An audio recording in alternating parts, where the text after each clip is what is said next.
అంతర్జాతీయ మార్కెట్లో ముడి చమురు ధరలు ప్రస్తుతం ఉన్న స్థాయిలోనే కొనసాగితే మరో వారం నుంచి 10 రోజుల్లో పెట్రోల్, డీజిల్ అమ్మకాలపై చమురు మార్కెటింగ్ కంపెనీలు బ్రేక్ ఈవెన్ స్థితికి చేరుకునే అవకాశం ఉందని పరిశ్రమ వర్గాలు అంచనా వేస్తున్నాయి. అయితే వంట గ్యాస్ సిలిండర్ విక్రయంపై మాత్రం ఇప్పటికీ ఒక్కో సిలిండర్కు సుమారు 500 రూపాయల వరకు నష్టం వస్తోందని సమాచారం. ప్రస్తుత ఆర్థిక సంవత్సరం తొలి త్రైమాసికంలో ప్రభుత్వ రంగ చమురు శుద్ధి సంస్థలు 75,000 కోట్లకు పైగా నష్టాలను చవిచూశాయి.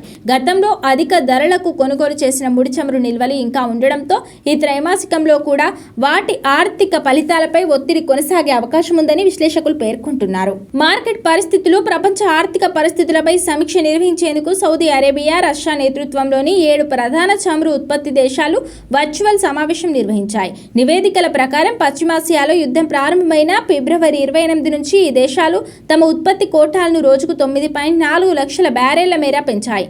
ఇది ప్రపంచ చమురు డిమాండ్లో దాదాపు 1% సమానం. అమెరికా, ఇజ్రాయెల్ దాడుల కారణంగా ఇరాన్పై ఏర్పడిన ఉద్రిక్తతలతో హర్మోజ్ జలసంధి ద్వారా చమురు రవాణాకు అంతరాయం ఏర్పడిన విషయం తెలిసిందే.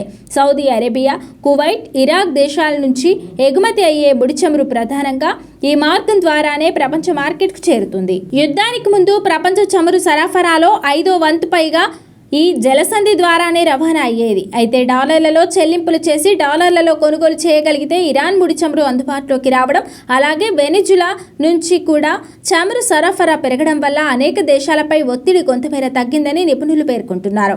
తాజాగా విశ్లేషకులు మాట్లాడుతూ 7 దేశాల ఈ కూటమి ఉత్పత్తి కోతలను దశల వారీగా ఎత్తివేయడం ముందుగానే ఊహించిన పరిణామమే. అయితే సమీప భవిష్యత్తులో హార్ముజ్ జలసంధి గుండా ఎంతమంది చమురు ట్యాంకర్లు సురక్షితంగా ప్రయాణించగలుగుతాయి, అలాగే ప్రపంచ డిమాండ్, ముఖ్యంగా చైనాను ముడి చమురు దిగుమతులు ఎంత వేగంగా పుంజుకుంటాయనేదే మార్కెట్ దృష్టిలో కీలక అంశమని పేర్కొన్నారు.